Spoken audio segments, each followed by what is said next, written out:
하나님 말씀은 사무엘상 19장 18절에서 24절까지의 말씀입니다. 사무엘상 19장 18절에서 24절입니다.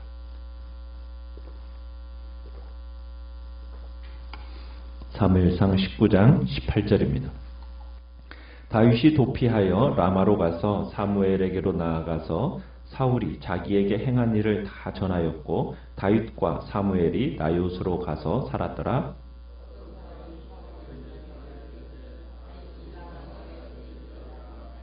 사울이 다윗을 잡으러 전령들을 보냈더니 그들이 선지자 무리가 예언하는 것과 사무엘이 그들의 수령으로 선 것을 볼 때에 하나님의 영이 사울의 전령들에게 임함에 그들도 예언을 한지라.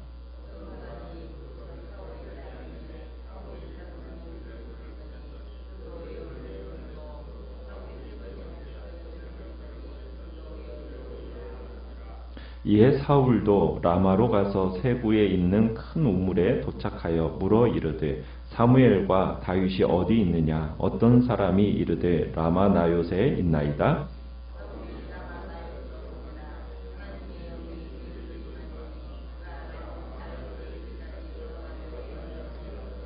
같이 읽습니다. 그가 또 그의 옷을 벗고 사무엘 앞에서 예언을 하며 하루 밤낮을 벗은 몸으로 누웠더라. 그러므로 속담에 이르기를 사울도 선지자 중에 있느냐 하니라. 아멘. 오늘 말씀의 제목은 처음과 다른 인생 후반이라는 제목으로 말씀을 나눕니다. 사울의 아들과 딸들을 통해서 다윗이 사울의 손으로부터 구원하시는 하나님을 경험하게 됩니다. 그러더니 오늘은 이제 직접 하나님의 영이 임하면서 역사하여서 다윗을 구원하시는 장면을 보게 됩니다. 우리가 그 앞에 있는 본문을 보면 미갈의 도움을 통해서 사울의 손아귀로부터 벗어났고 그 다윗이 어디로 도피를 했느냐면 사무엘에게로 도피를 했습니다. 사무엘은 다윗에게 기름 부은 이후에 한동안 모습을 보이지 않았는데 사무엘이 아마도 오늘 본문에 나오는 라마라는 그 지역에서 선지자 생도들을 교육하고 훈련시켰던 것으로 보입니다. 사무엘은 라마에서 선지자들의 우두머리로 있었거든요. 거기에 가서 이제 다윗이 오늘 라마로 도피해서 18절에 보면 사무엘에게 사울이 자기에게 행한 일들을 다 이야기를 합니다. 그러면서 다윗은 사무엘에게 자신의 억울함을 호소한 거죠. 그러면서 여기서 잠시 동안 이제 사무엘과 함께 다윗이 살게 됩니다. 아마 사무엘은 다윗에게 무슨 얘기를 해줬겠습니까? 용기를 고취시켜주는 그런 말을 들려줬겠죠. 어떤 박해가 오든 환란이 오든 복수하지 말고 하나님을 믿고 나아가라. 아마 그런 식으로 주문을 했을 겁니다. 하지만 이 라마나요시라는 곳이 안전한 피난처는 아니었습니다. 왜냐하면 사울의 그 기브와 궁궐과는 가까운 거리, 너무나도 가까운 거리에 있었기 때문입니다. 아니나 다를까 19절에 보니까 사울이 풀어놓은 정탐들에 의해서 벌써 다윗이 라마나요스에 있다라는 그런 사실이 사울에게 보고가 됩니다. 다윗이 사울에게 가 있다라는 소문을 들은 사울은 어떻게 합니까? 다윗을 죽이라고 전령을 보내게 되죠. 자, 그런데 이 전령들에게 어떤 일이 일어나게 됩니까? 어떻게 보면 이제 우리가 세 차례에 걸쳐서 그 부하들이 파견되는 것을 보게 되는데 그 부하들이 파견되지만 결과는 어떻게 되느냐? 이 사울의 부하들에게 하나님의 영이 강력하게 임합니다. 그러면서 이 전령들이 예언을 하게 되고 사울이 다윗을 죽이려고 했던 그 계획은 실패로 돌아가게 되죠. 그러니까 사울의 자객들이 선지자의 무리가 예언하는 것, 또 사무엘이 그들의 수령으로 서 있는 것, 이런 것을 보니까 하나님의 영이 그들에게 임하면서 그들도 예언을 하게 되는 겁니다. 그러니까 하나님의 영에 의해서 기습을 당한 이 사람들은 자기들이 막 다윗을 죽이려고 했던 그 살기 등등한 가운데 왔다가 그 살기를 버릴 수밖에 없었던 겁니다. 하나님의 영에 의해서 거룩한 공격을 받으니까 그 마음에 가지고 있던 그 살기가 사라져버린 거죠. 하나님은 다윗을 보호하시는 데 있어서 강력한 어떻게 보면 영적 충격파를 보내신 겁니다. 그러면서 사울의 자객들을 무력화시켜버린 거죠. 사울의 자객들이 아무리 사나운 자들이라고 할지라도 하나님의 영적인 이 공격 앞에는 속수무책이 되었던 겁니다. 자, 부하들을 보내서 다윗을 잡으려고 했는데 이 작전이 3번에 걸쳐서 실패한 거예요. 그러니까 사울이 어떻게 합니까? 22절에 보니까 직접 이제 다윗을 잡으러 나섭니다. 사울이 이 라마의 세구에 있는 큰 우물에 도착하게 되고 사람들에게 사무엘과 다윗이 어디 있느냐고 묻습니다. 그러자 어떤 사람이 얘기를 하죠. 라마나요스에 있습니다 라고 대답을 해줍니다. 마침내 사울이 라마나요스 부근에 도달을 했어요. 그런데 이번에도 어떤 일이 일어나게 됩니까? 하나님의 영이 사울에게 임하게 됩니다. 자, 그러면서 어떤 사울에게 하나님의 영이 임하니까 사울이 어떤 일이 일어나게 돼요? 걸어가면서 예언을 하게 됩니다. 그런데 예언도 어떻게 해요? 사울이 옷을 벗고 사무엘 앞에서 예언을 했다고 얘기합니다. 하루 밤낮을 벗은 몸으로 누워 있었다라고 얘기한 거죠. 어떻게 보면은 참 이 다윗을 죽이려고 하는 이 계획이 번번이 실패하는 것을 보게 돼요. 이유는 뭐겠습니까? 사울은 지금 누구와 싸우고 있는 겁니까? 다윗과 싸우는 것일까요? 아니에요. 하나님하고 싸우고 있는 거예요. 하나님하고. 하나님의 그 강하고 저항할 수 없는 그 권능 앞에 사울은 그야말로 아무런 힘을 발휘할 수가 없는 겁니다. 다윗은 벌써 사울이 다윗을 향해서 가까이 하기에는 너무 먼 그런 당신이 되어버려 있는 거예요. 여기서 참 우리는 사람을 끝까지 지켜주시는 그 하나님의 강권적인 역사와 보호하심을 우리가 볼 수 있습니다. 지금까지 우리가 보아온 19장의 말씀에서 보면요. 하나님께서 그의 백성들을 보호하심에 있어서 사용하시는 그 도구들, 자원들, 그것이 다양하다라는 것을 우리가 한층 더 깊이 인식할 수가 있어요. 사울은 계속해서 사람을 보내서 다윗을 죽이려고 합니다. 그러나 그러한 시도들이 항상 지금 실패로 끝나가고 있다는 거예요. 무엇 때문에 그 일이 가능하게 된 겁니까? 하나님께서 함께 하심으로. 제일 처음에는 블레셋 사람을 통해서 다윗을 죽이려고 했어요. 그런데 하나님이 함께 하심으로 블레셋의 군대에서 그 손에서 구원받게 하셨습니다. 그 다음에는 또 사울이 죽이려고 하니까 그 다음엔 누구예요? 요나단의 중재로 못 죽이게 하고 그 다음에 미갈의 재치로 구원함을 받게 하시더니 결국에는 하나님의 영의 강권적인 역사를 통해서 다윗을 구원하십니다.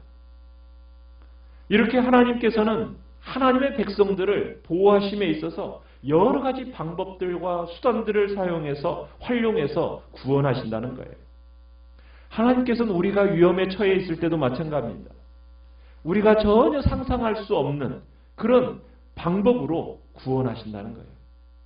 심지어 우리가 보기에는 치명적으로 여겨지는 것들을 통해서도 역사를 하시는 거예요.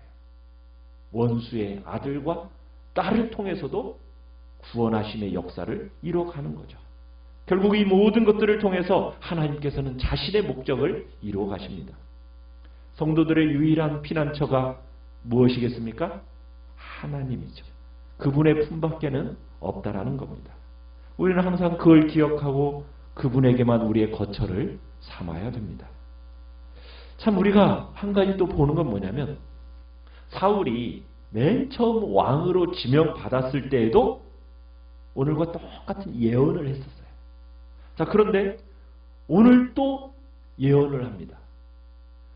어떻게 보면 상황은 달라요. 여러분 이 차이가 뭡니까?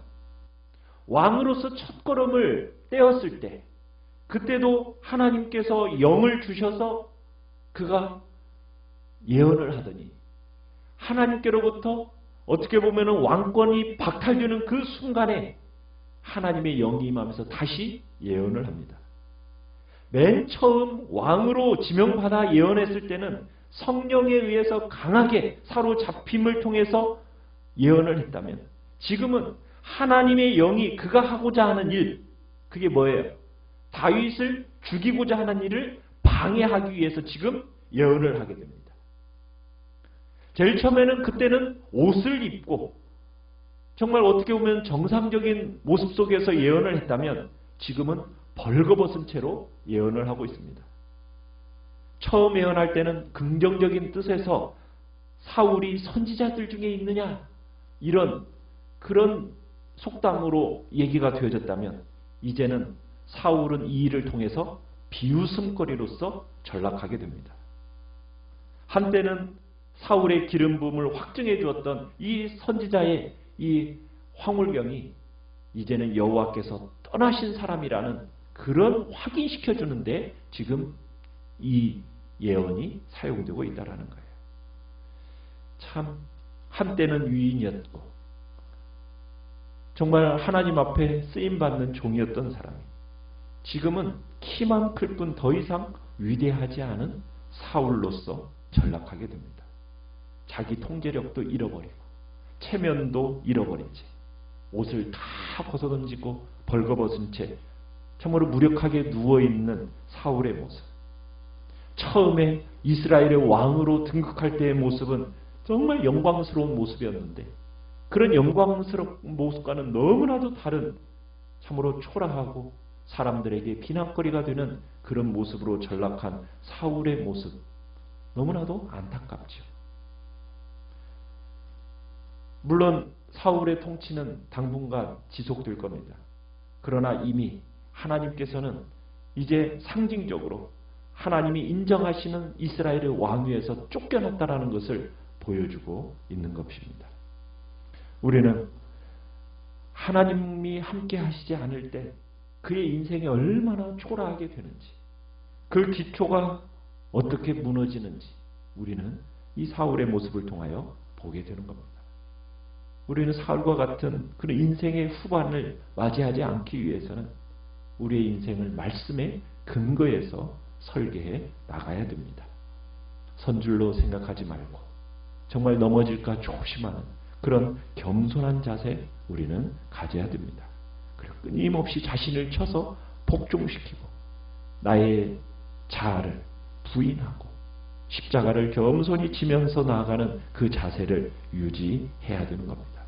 그럴 때 처음보다 끝이 더 아름다운 인생의 모습으로 살아가게 되는 것입니다. 우리가 또 한번 볼 것은 다윗의 고난은 여러분 정확하게 언제부터 시작이 되었습니까? 다윗이 기름 부음 받은 순간부터 고난은 시작이 되었습니다. 다윗이 정말 하늘의 별을 세고 풀벌레 소리 들으면서 양떼를 지켰던 이 목동일 때는 어떻게 보면 그때가 더 평안했을지 몰라요. 그런데 하나님의 종으로 기름 부음 받고 하나님의 나라를 세워야 되는 소명자로 부름받은 그 순간부터 기름 부음 받은 그 순간부터 도무지 이해할 수 없는 고난이 시작이 되었습니다. 여러분 그런데 그 고난이 깊어지면 깊어질수록 다윗의 왕국이 서서히 윤곽을 드러내게 됩니다. 우리가 이해할 수 없는 고난을 당할 때 여기에는 분명히 하나님의 섭리가 어떤 섭리가 담겨져 있다. 우리 그렇게 생각해야 됩니다. 그리고 그 고난을 두려워하지 말기를 바랍니다. 물론 고난 겪을 당시에는 다윗도 이 고난의 의미를 이해하지 못했어요. 다 이해하고 보지를 못했습니다. 왜? 몸으로 그 고난을 겪을 때는 정말 그것이 너무나 고통스럽거든요. 그러나 그것을 조밀하게 이해하면서 고난을 겪는 사람은 결국엔 누구밖에 안 보이냐면 예수 그리스도밖에 한 분 외에는 보이지가 않는 거예요. 그러면 그런 얘기를 하죠. 왜 나만 이런 고난을 겪어야 하냐고. 그런데 그 사람을 하나님이 지키십니다. 보호하시고 끝까지 동행하셔서 마지막 순간에 우리로 하여금 깜짝 놀라게 하시는 거죠. 이런 놀라운 하나님의 구원의 섭리가 있었군요. 이것을 위하여 하나님이 이렇게 여기까지 계획하시고 오셨군요. 라는 그런 복된 은혜의 고백이 나올 때가 있습니다. 고난 속에서 다윗은 한 나라의 왕으로서 그 영성이 보석처럼 깎여지는 그런 빛나는 형상으로 빚어갔던 겁니다. 고난의 가장 큰 은혜가 다윗에게 이루어졌던 거죠. 이것이 다윗의 인생의 반복이 됩니다. 이 고난의 궁극적인 목적, 하나님의 일차적인 목적은 다윗을 온전한 하나님의 사람으로 만드는 것이었습니다. 다윗은 철저하게 하나님을 피난처로 삼고 있습니다. 칼이 목에 닿는 그 순간에조차도 오직 하나님만을 바라보고 의지함으로 말미암아 절체절명의 그 순간에서도 벗어나게 됩니다. 결국 다윗에게 남은 오직 하나의 단어가 있다면 하나님이라는 단어입니다. 여호와 하나님. 그리고는 그 모든 고난을 다 견디어 냈던 거죠. 그 신앙으로 결국 다윗은 나라를 통치하게 됩니다. 칠흑 같은 어두운 그 환란 속에서 있다 할지라도 다윗이 그러했던 것처럼 우리도 꼭 붙들어야 할 유일한 단어가 있다라면 여호와 하나님. 그 하나님을 나의 피난처, 나의 반성, 나의 요새, 그 하나님을 다 붙들고 모든 고난들 견뎌내고 이기심으로 말미암아 하나님의 영광스러운 그 모습들로 참으로 주의 아름다운 형상으로 빚어지시고 거룩한 하나님의 영광을 경험하게 되시기를 간절히 축원합니다. 오늘 말씀을 생각하면서 기도하시고요. 기도하시고